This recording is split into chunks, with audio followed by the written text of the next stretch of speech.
शराब का कुछ भी नशा नहीं। ये वो नशा है कि एक बार पी लो तो फिर कभी चढ़ी उतरती नहीं है। मेरे पास बहुत से लोग आते हैं और बड़े बड़े प्रलोभन दिए कि चलो आप ही को प्रधानमंत्री बना देंगे। अरे मैंने कि चलो, तुम एक प्रधानमंत्री नहीं, लाखों और करोड़ों, उसकी भी जरूरत नहीं है। वो तो कूड़ा कचरा है। प्रधानमंत्री का स्थान कूड़ा कचरा बदबूदार है। ये सब तुम्हारा कोई असर लगने वाला नहीं है। इसको छोड़ दो। धन और दौलत ये सब छाया है। ये वक्त से ये सब अलग थलग, और ये भी छाया, ये मैल है।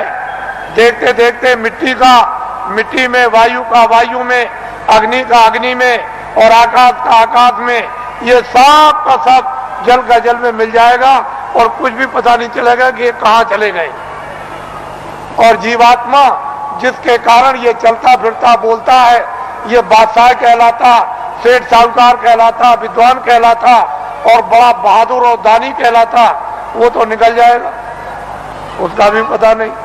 उसी के पते के लिए अनमोल मनुष्य शरीर आपको दिया गया। इसमें बैठकर उसका पता लगा लो और इन्हीं इंद्रियों के द्वारा तुम जो है उस छाया पर, यानी कागज पर लिख मारो कि मैंने उसको देखा, जिसका कभी नाश नहीं होता है, जो चलता फिरता बोलता नहीं, जिसके यहाँ कभी सुबह शाम नहीं होती है, जिसके यहाँ कभी रात्रि और दिन नहीं होता, और सूरज और चांद कभी निकलता नहीं, वो एक रस रहने वाला।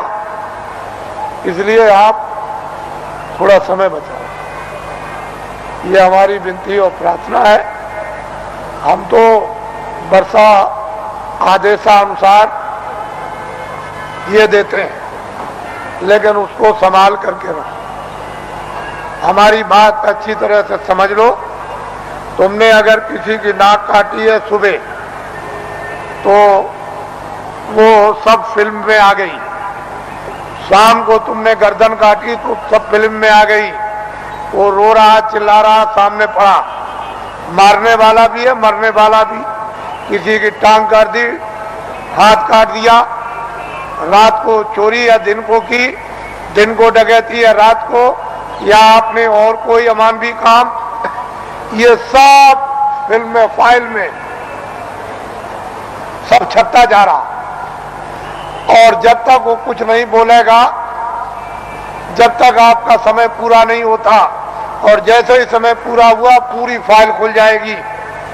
तो आप वहां ये तो नहीं कह सकते हो कि मैंने नहीं मारा, मैंने नाक नहीं काटी हूं, तो सामने होगा और तुम भी सामने होगे और चाकू चलाते होगे, तुम वहां बंदूक चलाते होगे, लाठी चलाते होगे, तुम चोरी करते होगे, तुम डकैती डालते होगे, सब वहां पूरा का पूरा वो वहां तस्वीर है। तो आप क्या इनकार कर सकोगे? ये बदले देने पड़ेंगे। जब आपको ये अदले और बदले, तुमको दान के, पुण्य के, किसी की सेवा करने के, सम्मान करने के, तुम आदर करोगे, तुम पानी पिलाओगे, खाना खिलाओगे, दवा दे दोगे, और किसी मरीज बीमार की सेवा करोगे, ये सब वहां छप जाएगा। तो ये अदला और बदला। फिर वो तुमको मारेगा, फिर तुमको खिलाएगा, तुम्हारी इज्जत करेगा, तुम्हारी बेइज्जती करेगा, तुम्हारा मतलब यह है कि चोरी करेगा और तुम्हारी रक्षा करेगा। जो जिसके साथ जो काम करेगा उसको बदला देगा। इस अदले बदले से कोई चूक नहीं सकता। जब कृष्ण भगवान 56 करोड़ यदुवंशियों को समाप्त कर दिया, पलक के मारते में खून की नदी बह गई, तो जब जाने लगे प्रभात पाटल नदी के किनारे कि अब हम अंतर ध्यान हो जाएंगे, चले जाएंगे अपने गोलोक को, उसी समय एक बहेलिये ने उधर देखा तो उनके पैर में पद्म था। उसने सोचा कि हिरन पानी पी रहा, तो फौरन निशाना लगा करके उसने मार दिया, और उस बहेलिये को मालूम हो गया कि लग गया। वो फौरन दौड़ करके आया तो देखा कि वहां कृष्ण भगवान बैठ करा रहे हैं, बड़ी पीड़ा हो रही। तो उसने कहा, अरे भगवान ये क्या हो गया?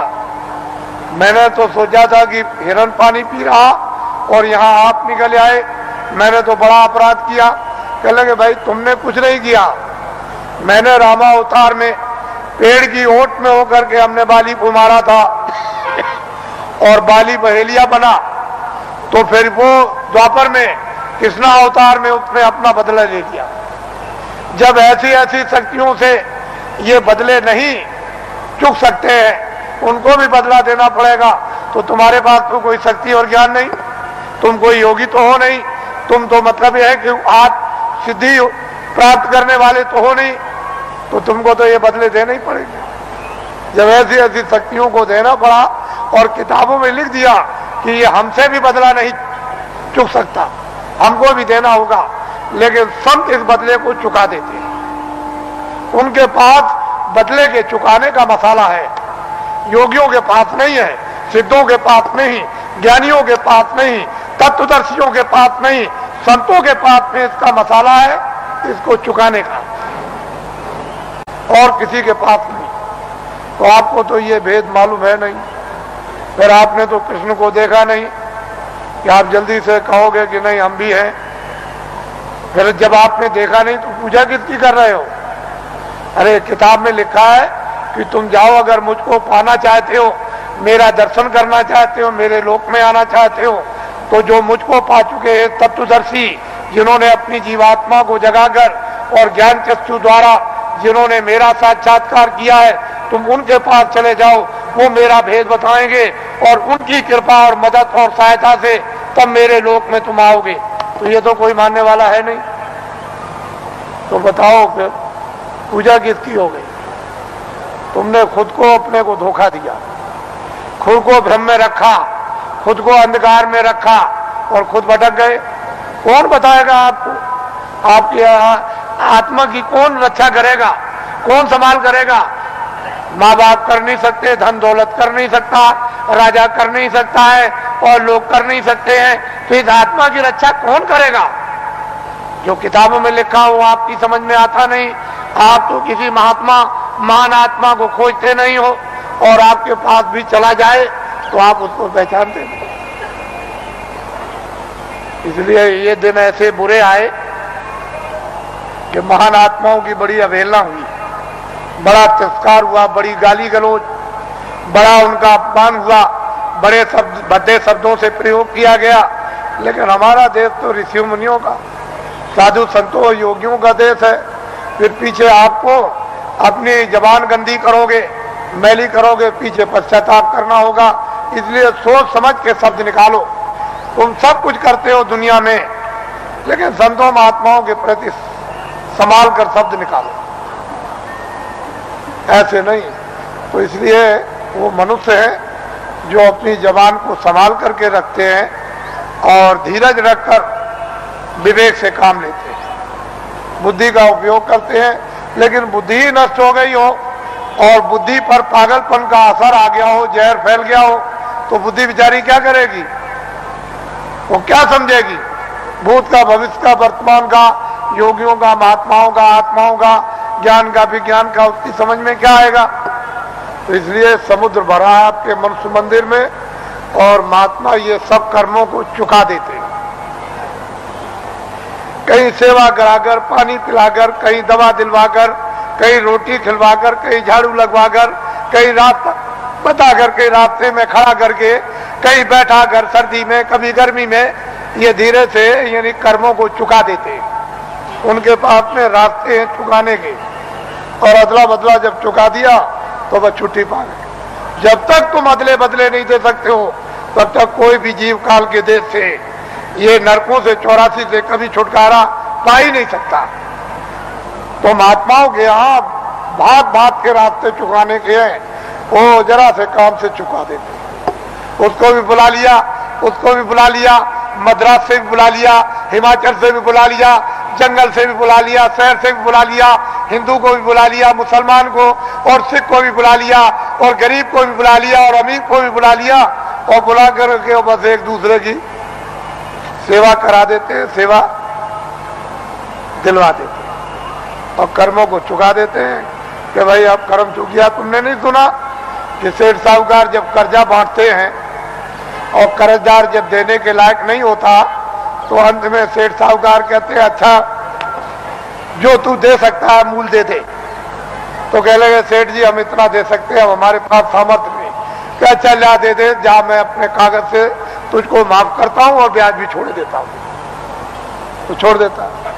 तो ये ब्याज और कर्म कर्जा ये पहाड़ों की तरह से लदा हुआ है, ये बिना संतों के कोई माफ नहीं करेगा।